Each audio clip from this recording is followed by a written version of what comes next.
emergency folks out of Israel in a quick fashion over the past like day. They did the same thing to Venezuela before we went over there. So my tinfoil hat says that there's some. It's either like Iran really wants us dead, even more so these days. And so it's I have my tinfoil hat going on over there. That's the next event, and then but if whatever happens over there, we need to pay attention to what's happening. That's what I was getting ready to say. Venezuela has to be some kind of distraction. It's a distraction, no doubt about it. Something's going to happen over there. No doubt about it. I believe that with all my heart. Yeah, that was my first. When I was reading about that, I was like, why would? Oh, okay, that makes sense now.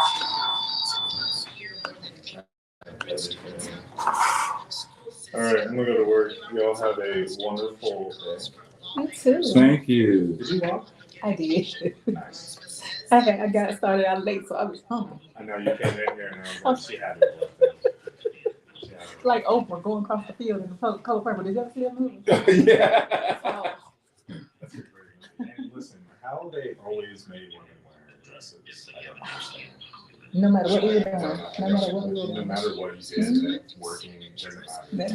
And I was like, I don't understand how. Yeah, easy access for the rapists. Easy access for the rapists. That's good. That's But I thought they had the dress on. But why do we have on a dress? Huh? But why do we have on a dress? We probably put some on up under to protect ourselves. Good. I mean, it ain't gonna stop you, but it'll slow you down a little bit. Yeah, that's smart. Give you enough time to fight and try to do something. Just like I was telling this one girl, she was saying she shouldn't cuss, and I was like, why? She said it's not ladylike. And I was like, well, who wants to be a lady? I said, if you really want to get down to it, I said, isn't being ladylike more of like a male social construct that they put on? And then what did she say? How they should be acting. Yes, it is. What did she say though? And she said, well, shit. And I was like, okay, there you go. Love it. Get after it. Don't be lazy.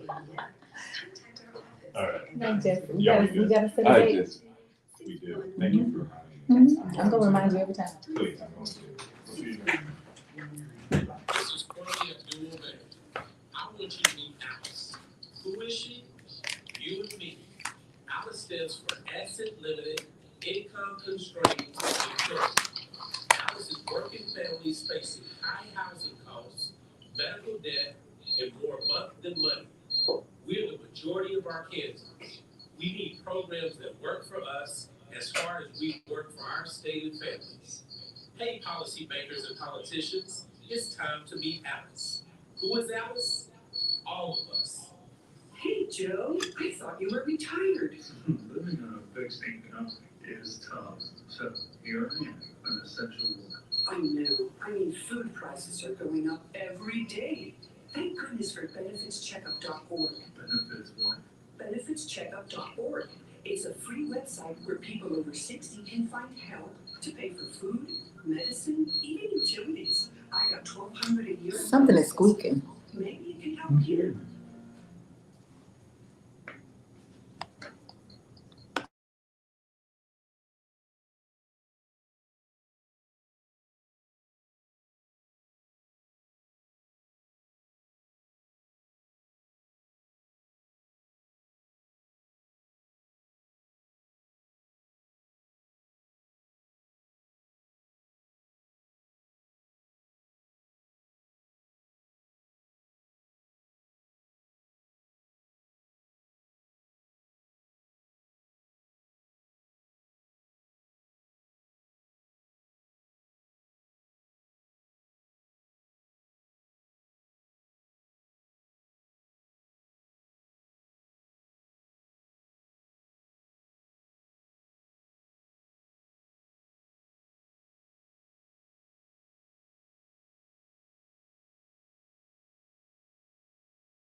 Can you hear it now?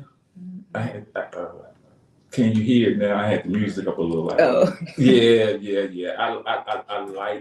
I like that music.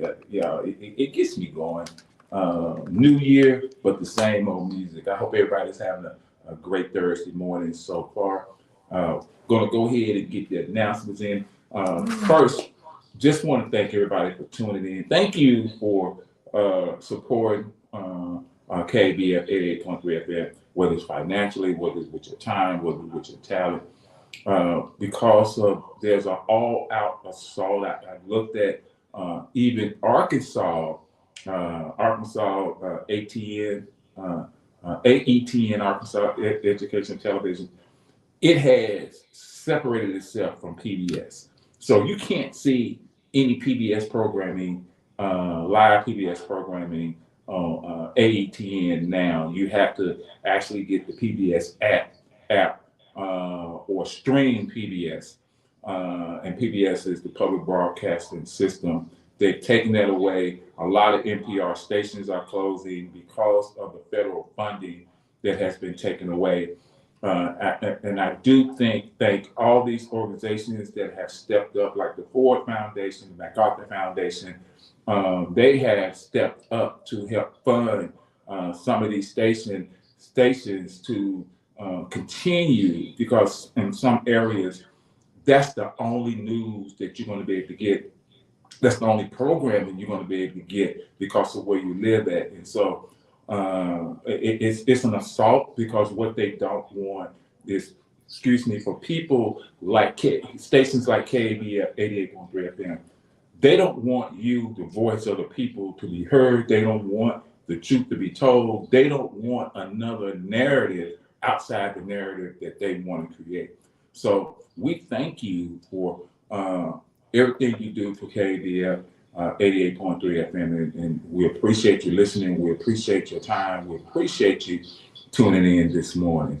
Do you have any announcements, Denise? I do have a couple of announcements. I was supposed to announce on Tuesday that at the Living Room Wellness, I think so, that there's free food, free clothes, all from 12 to 2. I forgot to announce that. I'm saying it now to hold myself accountable. They do it every month. I'm going to remind myself. I need y'all to help me remember to let you know when that free food and those free clothes are available to you. And I'm so sorry, Latrell, that I forgot to make that announcement on Tuesday.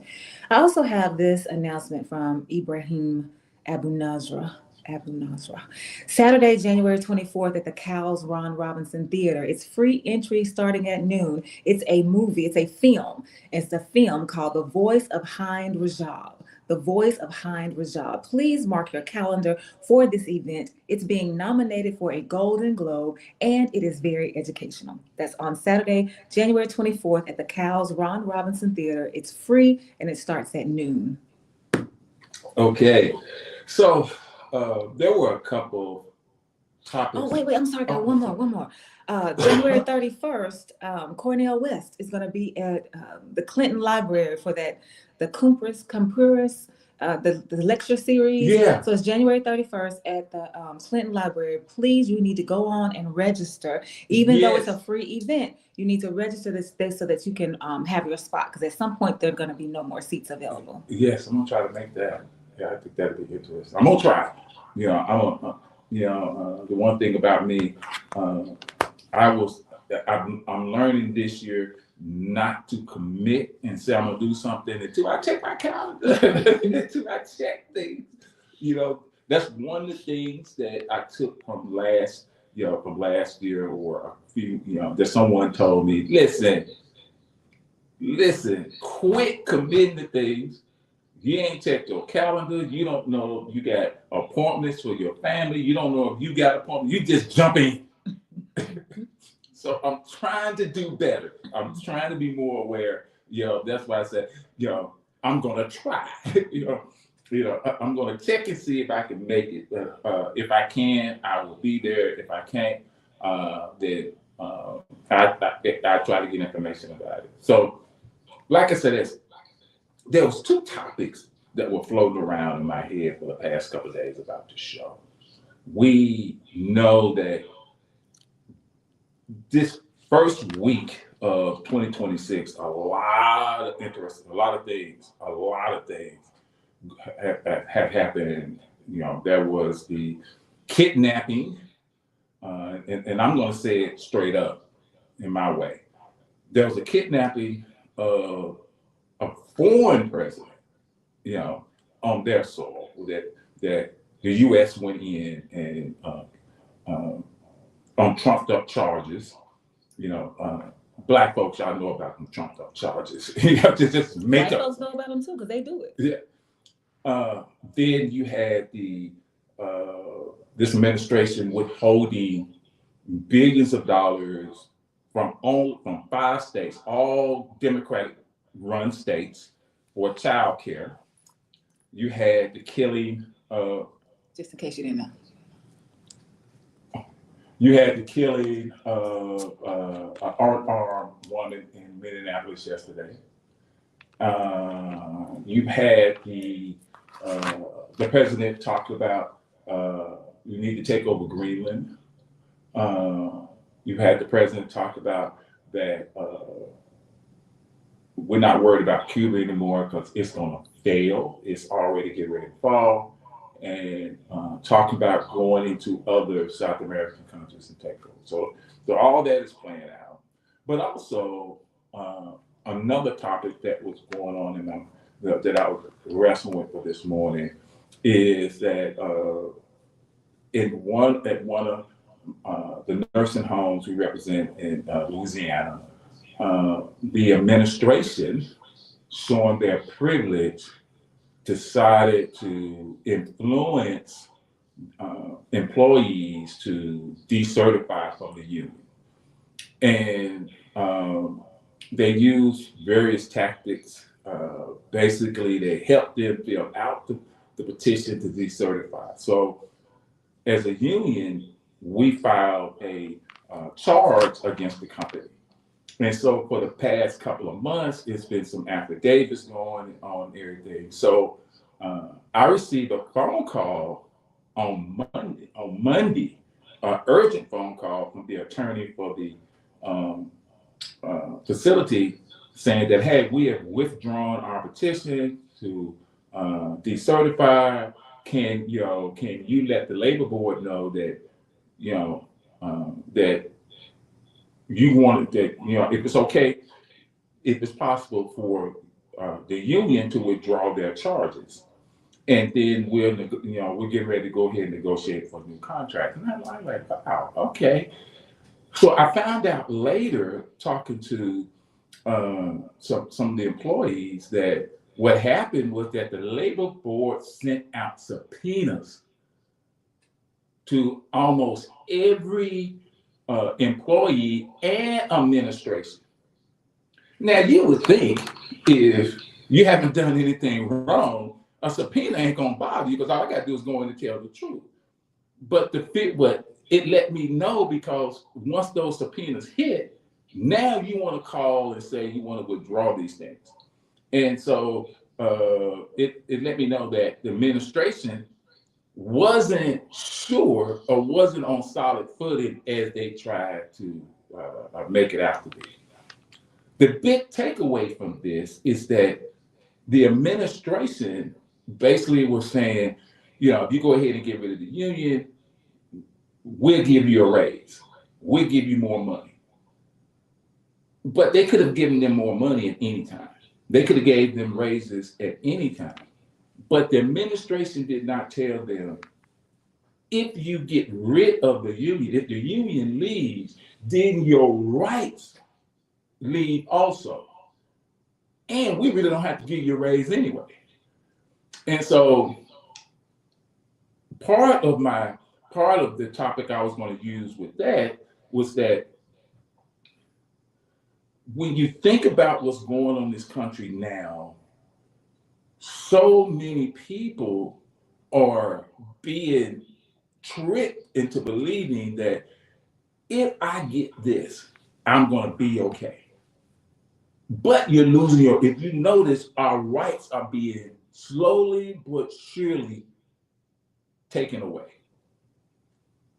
slowly but surely taken away. When you think about the civil rights movement, the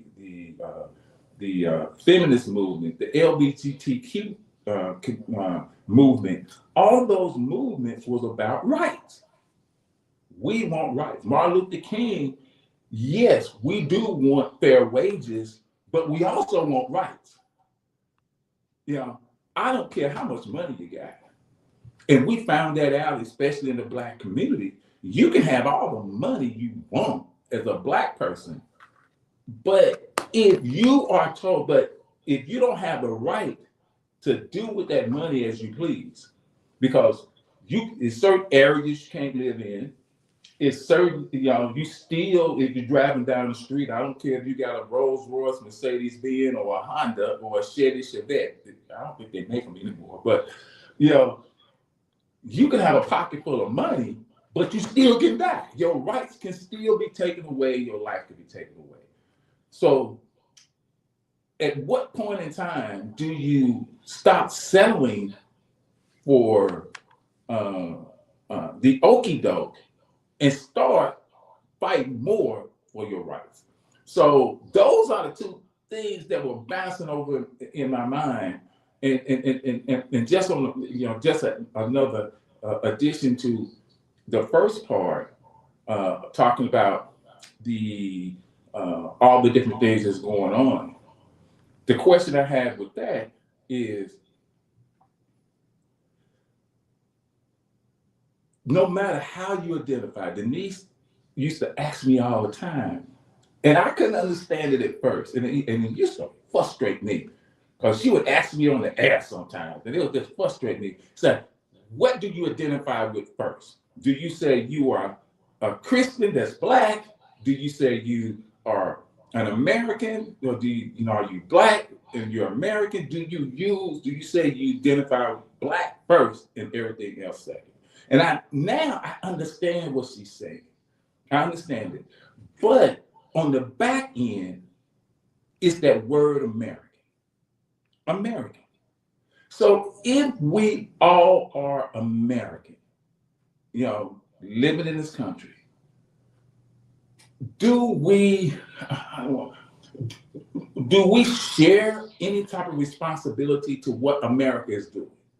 Whether you agree with it or not in what they're doing, it's still America doing it. And I was talking to somebody about this, and I brought up this scenario, this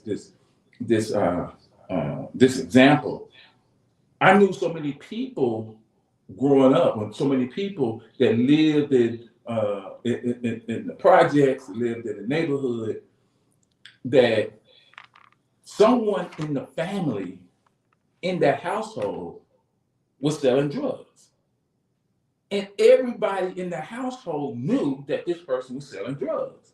Well, when the police came in and raided, it didn't matter that you said, well, I wasn't selling drugs. They said, yeah, but you're selling drugs. The drugs was being sold out your house. So everybody is responsible. Even though you I ain't touched the drug, I ain't yeah, but you in the house, and there's some benefits you reap from being in the house. So when American soldiers go in and kidnap someone from another country, do you say, that don't have anything to do with me, I don't agree with that, but as an American citizen, do you feel that some of that still is your responsibility? Even though you wasn't there, even though you didn't go in, but the leadership that runs this country, whether you voted for them or not, or whether you agree with them or not, they took that action. So do you feel some type of way? Do you feel that, okay, because I'm an American, I still have to deal with that, or what? Good morning, caller. You're on there. Good morning. I'm really glad that you are having this particular conversation. I'm not no teacher, nothing like that. But if you look at the basis of where all the problems come from, it starts off with a lie. Pam raised their children, and they don't you lie to me about this, but yet it's still they lie to their own children about almost I don't know how many things. Yes, you are held accountable as a righteous person to call out any kind of evil. We are accessory to fact for supporting a wicked government and wicked all kinds of things. Yes, we are held accountable for it. We should not be standing up for this as a righteous person. If you're going to live in the divine light, say, in the source of our Creator, there is no darkness, no evil. That's what we want to be like. And that's all I got to say. This is a serious thing about lying, living a lie. We suggest, how you doing today? Oh, I'm feeling good. You know when you don't feel all right. You might not can even pay your light bill, but you'll tell a lie and say you're feeling good. And we in a bad shape as a people when it comes down to living a righteous life. Thank you.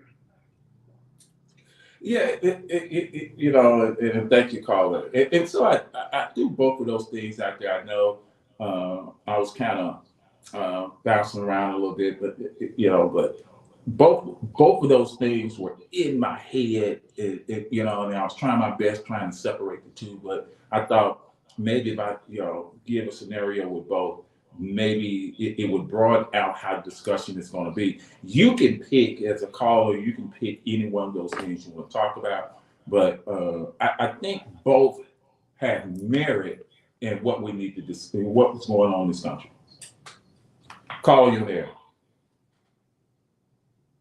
Caller? Okay, caller. Sorry, you can call back. What is your take on some of this, Denise? Well, so going back to the part where you said we're Americans. So as Americans, are we complicit in what's happening in America? But then you talked about identity when I ask you the question. Usually I'm asking that question, do you consider yourself Black first or Christian? A Black person who happens to be a Christian or a Christian who happens to be Black. That's usually my question, but about identity. And I feel like the fact alone that we call each other Asian American, Black American, or African American, or European American, the simple fact that we do that lets us know that we must not all be the same as Americans, because we have to give each other this classifier. Why do we need a classifier if we were all Americans in the same way? Yeah. Call. Yes, sir. Good morning, Sister Denise, Brother Toney, to those on the web and the listeners. Good morning, I Ezekiel. just want to also add, and I'm not trying to take away from your subject matter. You mentioned the Chevettes. Of course, we've seen Tony X go, we've seen Oldsmobiles go, Nash Ramblers, Studebakers, nothing stays the same, nothing lasts forever. And in addition to lying, though, we don't oftentimes tell the truth about things so that people will know exactly what's happening. I'm not taking anything away from the Jewish Holocaust, but we hear about it all the time. But you never hear about the Europeans that killed, and Denise mentioned African Americans. Before that was the word African Americans. Leopold killed so many Africans that it's just disgusting to think that anybody on earth could be that ruthless or that low down and dirty. But then again, you come around and you see Paul Pot killed that many Asians, his own countrymen, if you will, on the Persian side, those who were learned or educated. And you never hear about those narratives or those occurrences, those incidents. Paul Pot killed way more people than, according to statistics, than Hitler killed, but none of them compared with Leopold, what he did to the Africans. So we don't know what's going on by virtue of what's being presented to us, and then when we hear something, we don't really know why it's like it is. We don't have to leave Arkansas to go to Louisiana to see about how these different corporations manipulate. Google Beverly Enterprises and see about their incidents with nursing homes. Yes. Michael You Morton. might remember that organization. I don't want to, throw mud on anybody because these are some powerful people. Yeah. Oh, I'll tell Michael Morton. Well, before Michael Morton, Beverly Enterprises was on the radar. That's just like I was telling Denise that time about Grand Gulf and how our Kansas were paying for utilities that somebody else was using. We don't ever hear anything else about those type of things, but just Google them and see just how treacherous this effort to get money is. What Trump is doing is nothing new. We've had pirates, so if you want to call it that, for decades and decades. Some countries had so many pirates in them that they were safe haven from the laws of the world. They steal and go to those countries and make them rich. So we don't know where people get half the things that they sell us. We don't know what happens to things that are confiscated. You never know what's going on anyway because we don't have a seat at the table. And if and you're saying that they're dismantling all of the civil rights that were gained in previous years, yeah, it's an effort. But the main thing is just how dirty and low down these folks are when it comes to denying the people that helped build this country anything to share in on the riches. I mean, to think about it, America would never be what it is today if it wasn't for the hundreds of years of free labor that they got, and then the, if you will, displacement of the first people here, and the acquisition of their resources. You know it. I heard you say one thing. So these white folks are crazy. So they own the air, they own they own everything that they didn't make. So it goes a lot further than what we think we see. And it's an ongoing issue. It's global because, like I said, we hear constantly about the Holocaust, of the Jewish Holocaust and the concentration camps, but for centuries we have not even spoken of the millions and millions of Black Africans or the so-called Native Africans who were slaughtered by the Europeans, and you don't ever hear about the Asians who were slaughtered by Pol Pot. I mean, it's an ongoing situation, and we need to know more about what we're talking about. And in Africa, I just want to say this because people don't like to hear women say anything. If you remember, the Kush were powerful and ran Egypt and everything, and they had peace, and the women were in charge. And we don't never talk about that. So I'd like to hear some folks talk about these things that really have influenced the civilization that we share today. And with that, I get off there. Thank you so much for the time. Keep up the good work. I hope you're the best in what you're doing in Louisiana and throughout your efforts to make our communities a better and safer, more inclusive place to live and work in. Thank you. And so Ezekiel reminds me of the conversation you said about in Louisiana when the people, the white people, were trying to get the employees to decertify from the union. And one of the things I think is also part of this conversation when we're talking about, Ezekiel's talking about having the information, is that many times we don't take the time to read. Like I remember my brother Derek, the older of my two brothers, he's Dr. Derek Donnell. He's a city council person in Cape Coral, Florida. And he used to be the person who was in charge of hiring and firing in Lee County in Florida. And he said, I mean, almost 9 times out of 10, the person that was coming in because they were grieving the fact that they were about to be fired had not read their handbook. So they didn't know what they could and could not do because they had not taken the time to educate themselves on what their rights were. And so even in this country where we have limited rights, we still need to know at least what those rights are. And then it also positions us to fight better for the rights that we don't have because we are informed in how we fight. We are strategic in how we move. We use tactics to get things done. You can only do that when you have the information necessary to move. And so that's part of the conversation that I wanted to bring up about us taking the time to be educated, because one thing this world is doing and has been doing is dumbing us down. Like we don't spend enough time reading. We don't spend enough time researching. We don't spend enough time having conversations that are fruitful fruitful conversations about real life stuff that's happening to real life people, we don't have time for it. We want to scroll so fast. And so this country is dumbing us down. And one of the ways that we can resist that is to educate ourselves. And you're right, Denise. And, you know, and yesterday, I think it was yesterday in a conversation where it was brought to my attention. I think it was a conversation I was having with you about making sure you're going back to this nursing home that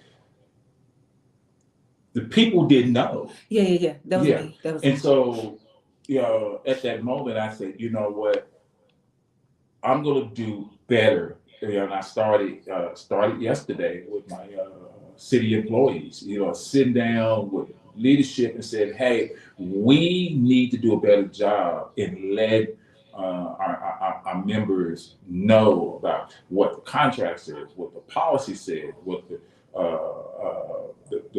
the handbook says." Now, granted, you can talk to people, you can give them the information, you can work with them. No, you know, whether they use it or not, you know, is nothing you can do. But you can present it to them and put it out there for them, so that now they know what their rights are. And I'm gonna tell you something. That word rights, is so important. This country started not only with the idea of power and colonialism, but they knew that in order to separate from England, they asserted their rights. They said, we have a right.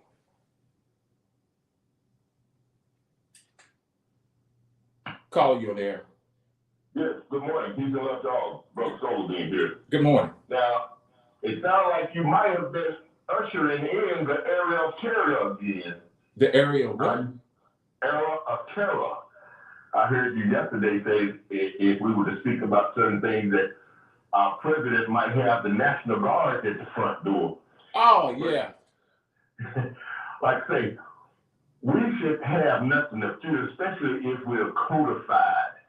And I always listen Brother King say, what he used to say is, we live till we die, and God's going to have the last word. That was one of our sayings. And I heard the brother talk about, we never get into the spoils of war.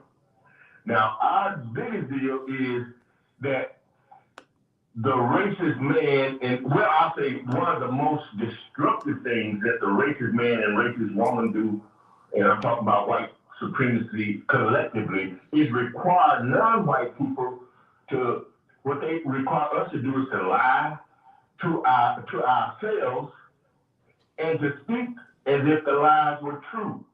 Not only about the lies, but the trivial conversations we have. Meaning that sometimes those conversations can be so boring because they're not hitting on any of the points that are going on today. I heard this Miss Ann talking about the 21 guys that were burned up yesterday in the fire in the Riceville lockup deal, where they locked them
we can pop off a lot of things that will help everybody.